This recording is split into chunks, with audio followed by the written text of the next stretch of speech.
Hello দর্শক, আসসালামু আলাইকুম। আশা করি সবাই ভালো আছেন। আমিও ভালো আছি। আপনারা দেখছেন টেক ইলিয়াস বাংলা। আমি আপনাদের সাথে আছি, ইলিয়াস। তো বন্ধুরা, আজকে আমি যে বিষয়টি নিয়ে আপনাদের সাথে আলোচনা করব, সেই বিষয়টি আপনারা মূলত আমার থাম্বনেল দেখে বুঝে গেছেন। তো আমি আর বাড়তি আলোচনা করব না, আজকে মূল ভিডিওতে চলে যাবে এবং আমি আপনাদের সামনে কিছু অল্প সময় একটা বিষয় নিয়ে আলোচনা করব। সেটা হচ্ছে, আপনার চ্যানেলে যদি আপনি আপনার ফেস না দেখে আপনি যদি ভিডিও করতে চান, সেক্ষেত্রে আপনাকে কি কি পদক্ষেপ নিতে হবে এবং কি কি ট্রিক্সগুলো আপনাকে মেনে চলতে হবে, এবং সেই ট্রিক্স এবং টিপসগুলো আমি আপনাদের সাথে আজকে শেয়ার করব। এবং আপনারা এইভাবে কিন্তু আপনাদের ফেস না দিয়ে কিন্তু ইউটিউব চ্যানেলটি গ্রো করতে পারেন, এবং অনসে টাইম আপনি কিন্তু সেখান থেকে আর্নিং করতে পারেন খুব ইজিলি। সো আপনাকে যে কাজগুলো করতে হবে, সেই কাজগুলো আমি আপনাদের সামনে আজকে আলোচনা করব। আপনার আপনার ধরুন, আপনার একটা ইউটিউব চ্যানেল রয়েছে এবং সেখানে আপনি ভিডিও করা শুরু করেছেন, এবং আপনার একটা ভালো ক্যামেরার জন্য আপনি ভিডিও করতে পারতেছেন না, অথবা আপনার ভিডিওর আপনি যেটা মানে খুঁজছেন, ভিডিওর ক্লিপগুলো পাচ্ছেন না, যে কী দিয়ে কন্টেন্টগুলো তৈরি করবেন। তো তার জন্য আমি আপনাদের সাথে আলোচনা করব, আপনার যে কন্টেন্টটি নিয়ে ধারণা রয়েছে সবচাইতে বেশি, এবং আপনি যে কন্টেন্ট সম্পর্কে আপনি ভালো বুঝেন, আপনার যে ক্যাটাগরির চ্যানেলটি রয়েছে, আপনি কিন্তু সেই ধরনের কন্টেন্ট কিন্তু আপনার ফেস না দেখে আপনি কিন্তু ক্রিয়েট করতে পারেন।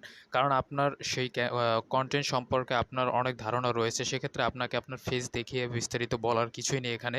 আপনি জাস্ট আপনার কাজটা কিন্তু আপনি ইউটিউবে আপনি দেখিয়ে দিলেই কিন্তু আপনার অডিয়েন্সরা সহজেই বুঝতে পারবে যে আপনি কি দেখাতে চাচ্ছেন। এবং আপনি যদি সার্চ বারে আসেন ইউটিউবের, তাহলে কিন্তু আপনি এখানে যদি সার্চ করেন ফেস না দেখিয়ে কীভাবে ভিডিও মেক করব, এবং ভিডিও মেক করলে কি ফেস না দেখিয়ে ভিডিও মেক করলে কিন্তু আপনি কিছু করতে পারবেন কি পারবেন না ইউটিউব থেকে, সেটা আমি আপনাদের সাথে আজকে এখানে দেখা দিচ্ছি। আপনারা এখানে সার্চ বারে যদি সার্চ করেন, how I can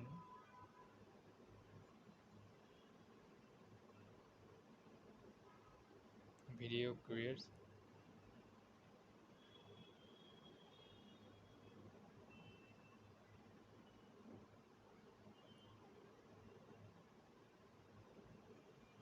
without face, এখানে অনেক ধরনের কিন্তু ভিডিও তাহলে চলে আসবে, দেখতে পাচ্ছেন।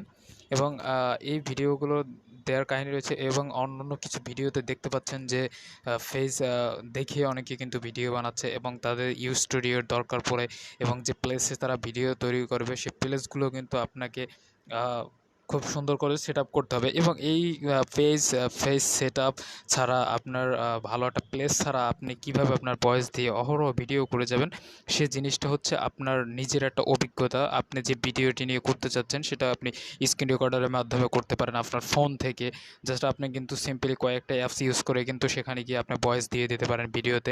মোট কথা, আপনার ভিডিওটা যে পারপাসে করতেছেন, এবং সেটা যদি কোনো উপকারী ভিডিও হয়, কিংবা ভিডিওটা দিয়ে যদি আমার অডিয়েন্সদের যদি উপকার হয়, সেক্ষেত্রে আপনার কিন্তু এখানে ফেস না দেখালেও চলবে।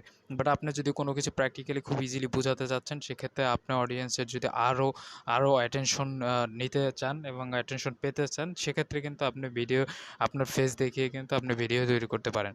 তো আপনাকে মূলত কথা হচ্ছে, যারা নতুন ইউটিউবার, নতুন কন্টেন্ট ক্রিয়েটর, তারা কিন্তু দুইভাবেই ভিডিও করতে পারবেন, এক ফেস দেখিয়েও, এক ফেস না দেখিয়েও। তবে বেস্ট হচ্ছে ফেস দেখিয়ে ভিডিও করাটা। যদি আপনি পারেন, আপনি একটি ইউটিউব স্টুডিওর মতো করে আপনার নিজের মতো করে সাজিয়ে গুছিয়ে কিন্তু আপনি চাইলে সেখানে বসে ভিডিও তৈরি করতে পারেন, বা অথবা দাঁড়িয়ে ভিডিও তৈরি করতে পারেন। এটা কিন্তু চ্যানেলের জন্য খুবই ভালো হয়, ফেস দেখে ভিডিও করা, এবং 5 মিনিটের ঊর্ধ্বে কিন্তু ভিডিও করাটা বেটার চ্যানেলের জন্য। এগুলো যদি আপনি না পেরে থাকেন, তাহলে কোনো সমস্যা নেই, কিন্তু সেক্ষেত্রে কিন্তু আপনাকে প্রথমত যদি শুরু করতে চান, শুরুটা কিন্তু আপনাকে এখন থেকেই করতে হবে, এবং সেটা কিন্তু আপনাকে ফেস দেখিয়ে কিংবা স্টুডিও কিংবা ক্যামেরা নেই এসব দিয়ে কিন্তু আপনি ইউটিউবিং করতে পারবেন না। আপনাকে ইউটিউবিং করতে হবে যখন আপনি ভাবছেন, তখন থেকে শুরু করতে হবে, এবং আপনি কী নিয়ে কাজ করতেছেন তার কিন্তু খুঁটিনাটি আপনাকে দিয়ে সর্বপ্রথম কিন্তু আপনাকে ইউটিউবে আসতে হবে। এবং আসার পরে কিন্তু আপনি দিনের পর দিন বুঝতে পারবেন যে এখানে আপনাকে কী ধরনের কাজ করতে হবে, এবং কী ধরনের কাজ গ্রহণযোগ্য বলে মনে হয় অডিয়েন্সদের কাছে, কী ধরনের দর্শক কী ধরনের ভিডিও চাচ্ছে, এবং আপনার চ্যানেল চ্যানেলে কী ধরনের ভিডিও চাচ্ছে সেই ক্যাটাগরিগুলো কিন্তু চিন্তা করে আপনাকে এখানে ভিডিও আপলোড করতে হবে। এবং এখানে যদি অন্য কোনো ভিডিওর যদি চাহিদা থাকে এবং দর্শক যদি দেখতে পাচ্ছেন যে অন্য একটা ভিডিও দৈনিকে 5 মিলিয়ন করে দেখছে, আপনার ভিডিও 1 মিলিয়ন করে দেখছে না, সেক্ষেত্রে কিন্তু আপনি সেই 5 মিলিয়নের ভিডিও তৈরি করতে পারবেন না। কারণ সেটা যে চ্যানেলের যে ক্যাটাগরি সেটা সেই ক্যাটাগরিতে 5 মিলিয়ন ভিউ পাচ্ছে। আপনার চ্যানেলের ক্যাটাগরি যেটা সেটা নিয়ে আপনাকে সেই রকমের ভিডিও তৈরি করতে হবে যাতে আপনিও কিন্তু 5 মিলিয়নের ভিউ পেতে পারেন। তো আপনাকে অনেক কিছু মাথায় রেখে কিন্তু ভিডিও করতে হবে এবং ভিডিওর জন্য কিন্তু আপনি যদি চ্যানেল থেকে থাকে তাহলে রেগুলার আপনাকে একটা করে ভিডিও দিতে হবে এবং সেটা ফেস না দেখিয়েও আপনি দিতে পারবেন এবং অ্যাটলিস্ট ফেস না দেখিয়ে কিন্তু আপনার সেখান থেকে মনিটাইজ পাবেন এবং মনিটাইজ পেলে কিন্তু সেখান থেকে আপনি আর্নিং করতে পারবেন।